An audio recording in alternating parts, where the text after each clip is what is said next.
Yo, what is good, Jets Nation? This is Richie from Jets Media. This video is going to be a snippet from a podcast that I just recorded over on my platform, Loyal Media Sports Podcast, with my co-host Ali over at Loyal NY Jets Fans. So I just want to bring you guys a little snippet. If you guys are interested in the full episode of the podcast, that will be linked down below in the description, over on Apple Podcasts, Spotify, even on YouTube for the full episode. So in here, I just want to bring you guys a little snippet. And with that being said, let's jump into the podcast and me talking about the Le'Veon Bell release and basically the current state of the New York Jets. Hope you guys enjoy.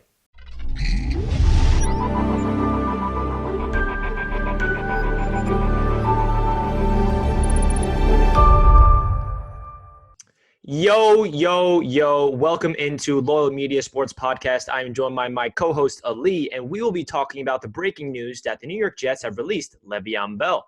Me and Ali, we have not been posting on this podcast lately because there's been a lot of mess going around in the New York Jets world. And me and him have our own platforms, Loyal NY Jets Fans. Ali runs and I run NY Jets Media. So we've been really active on those. So make sure you guys check us out on Instagram and Twitter over there. But we needed to come on Loyal Media and bring you guys a long, hefty rant about what's going on in the New York Jets world. I mean, it is inexcusable. We are continuously being the laughingstock of the league. And like I just mentioned, as we all know, Le'Veon Bell has been released from the New York Jets. At first, we get the news that Le'Veon Bell might get traded. And I made a bunch of videos about that, like, oh, Le'Veon Bell's going to get traded. Where's he going to go? And then that night, he gets released. So, Ali, what was your first reaction when you saw the news that the Jets have released Le'Veon Bell? Oh, well, I got the alert of like a statement from Joe Douglas from the New York Jets Twitter account. And I thought it was like a firing, and I got excited because like it's a statement from Joe Douglas. So I was like, oh, this might be really important. And when I opened it up and I started reading it, I thought it was gonna be some type of firing, some type of promotion for some, I don't know. But when I saw we parted ways with Le'Veon Bell, I mean, I was just like, this is this is what this season is about. I mean, this is what this season mentioned, the 5 games of terrible football, and then this is gonna cap it off because this is ridiculous. I mean, it's absolutely ridiculous because Le'Veon Bell was never the problem for this team ever. And the problem is still on this team and still remains with all the power in the world for this organization, and which is absolutely crazy. Um, but when I saw that news, man, I was like, Gase probably saw those tweets. He probably went on Twitter with whatever the burner account he has now, and just saw what he did and was just like complained to Douglas and like, let's do this, because Douglas has no power over Gase, and that's just sad. I mean, what happened is that Le'Veon Bell was obviously very upset after the loss to the Cardinals. His first game back from injured reserve. He gets one target in the passing game, which is right there is inexcusable because Le'Veon Bell is our most talented player in offense. We do not get him the ball. So Le'Veon Bell had every single right to be upset. And I tweeted saying that it is inexcusable the way Adam Gase is dealing with Le'Veon Bell. We are wasting his talent. And Le'Veon Bell actually went and liked my tweet. And that was a big thing in the news. Oh, Le'Veon Bell's on Twitter liking a bunch of tweets, basically going at Adam Gase. So Le'Veon Bell went up to Joe Douglas and said, listen, I'm not comfortable here. You guys are obviously not utilizing me to my strengths, and I want out. And if you guys can trade me, great. If not, then release me. And Joe Douglas had a decision to make. He called a bunch of teams. He literally called every single team in the NFL to get a trade partner, and nobody wanted to take on Le'Veon Bell's contract because next year he's guaranteed $8 million even if he's injured. So a lot of teams did not want to take on that. So Joe Douglas, the only option he had was to cut him. And when it comes to Joe Douglas, I know there's a lot of Jets fans that are head scratching this move and like, now do we even have faith in Joe Douglas because this team's 0-5? We're obviously tanking. This is a nightmare. But, Joe Douglas came here with a huge mess to clean up. He did not sign Le'Veon Bell, and he had to inherit a Mike McCagnon mess, and he is cleaning it all up, and it's going to be a really bumpy road. And obviously Jets fans don't want to hear this, but we have to be patient to see what Joe Douglas's long-term plan is because only time will tell. It's hard to see. I'm on Joe Douglas because there is some moves I do not agree with, such as letting Robbie Anderson walk out the door. We see what he's doing in Carolina. But my point about that is I do not think Robbie Anderson would be doing anything like that if he stayed on the New York Jets. I think that Matt Rule and the Carolina Panthers are doing really well with him. But to get back on track with the whole Le'Veon Bell situation, it just comes down to the Jets choosing Adam Gase over our players. And it is frustrating as a Jets fan that that is the case. And I don't understand what the owners are looking at. And Adam Gase needs to get fired immediately. We are obviously tanking, and Joe Douglas has a lot of draft capital and a lot of cap space for the future. But right now, it looks like they're not even giving Sam Darnold a chance to see what he's worth. It kind of feels like they're just giving up on Sam and they're tanking for Trevor Lawrence. So it is really frustrating as a Jets fan. This is easily the darkest time to be a fan of this franchise.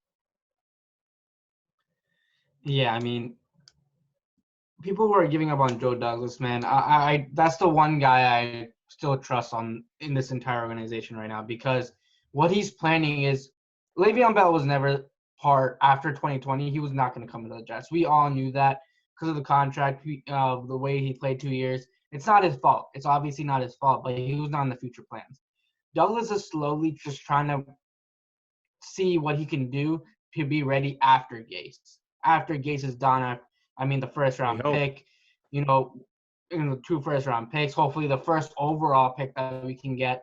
And, you know, that's how this team will attract a new head coach, because right now this team is absolutely crazy. There is no coach that wants to coach this team right now. And at the state of what this ownership has done, I mean, it's a mess. It's an absolute mess, and it's sad because I don't even consider this even an NFL football team right now. People don't even consider this an NFL level team because we can't be anyone and be competitive with any bad team. I mean, 49ers, we had a chance. Everyone was hurt, and we still lost. Denver Broncos, we had a chance, and we still lost. And it's just, we're not an NFL team. And Joe Douglas knows that right now, and he's trying to build this team, but he's trying to clean up all the mess that the last regime did. Yeah. And that's what he needs to do, and that's how we're going to prepare for the next season. We're already looking at draft prospects. We're already looking at other things right now, and it's just sad to think that, because Gase is the main problem, and Gase is definitely going to stay, I feel like, the full season, because I think they want to tank and get that first overall pick.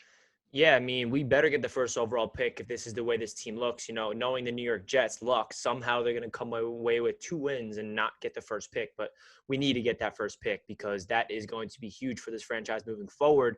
And, you know, thinking of what Joe Douglas's vision is right now, you know, like we said earlier, he is cleaning up the mess from the previous GMs, and it's not easy to do that. And I am hoping that Adam Gase is fired. You know, obviously, every single Jets fan is on the same page. But it kind of worries me. Is Joe Douglas giving and the ownership giving Adam Gase excuses like, oh, you know, Gase didn't have a lot of work with. We're going to build this team the right way, and we're going to give Gase another shot, because that would be the biggest nightmare of Jets fans' history. And that will determine my supporting of Joe Douglas. Because if Adam Gase is not fired by next year, then this is going to be really, really tough. But going into Le'Veon Bell, so there's teams out there that are definitely in need of a superstar running back that will utilize him properly, that the New York Jets did not. I'm hoping that Le'Veon Bell signs with a contender, and I'm hoping that Le'Veon Bell puts up excellent numbers, and I'm hoping he starts winning. I have nothing but respect for him. He was nothing but a class act ever since he got here. He dealt with negative situations better than I ever anticipated. When we initially signed Le'Veon Bell, my only knack on the signing was, this is another guy that could cause a lot of rifts in the locker room because he's hot-headed and all this stuff, but he completely proved me wrong. Ever since he got here, he's been a leader, and everyone gravitated towards him. Last year, when his names came up in the trade deadline, he took it like a man. He understood it was a business, the opposite of Jamal Adams. So Le'Veon Bell was nothing but an excellent human being and an excellent teammate since he got here. So I wish nothing but the best for Le'Veon.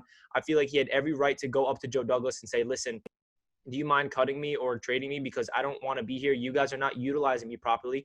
I'm obviously not in your long-term plan, so get rid of me now. And Joe Douglas had to make the move. So I don't blame Joe Douglas. I know there's a lot of fans out there that are head scratching this move. Like, why would you do that? Why would you not trade Le'Veon or get something out of him? Why would you not keep him for Sam Darnold's development? But, you know, we were going to get rid of Le'Veon next year anyway, like you said, because of his contract situation. He was not in our long-term plans. And the only thing that really upsets me about this whole situation, it's obvious that the Jets front office is just giving up on Sam Darnold, and they're not letting him have anybody around him to evaluate him for the rest of the year. It really feels like that they are tanking for Trevor Lawrence.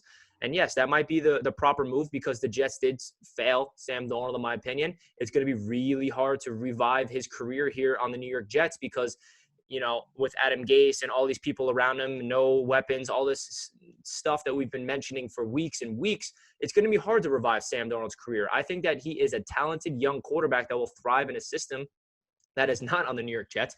And I'm just waiting for him to be the next Ryan Tannehill when he goes to another team. Sam Darnold will be what Ryan Tannehill is doing for the Tennessee Titans right now.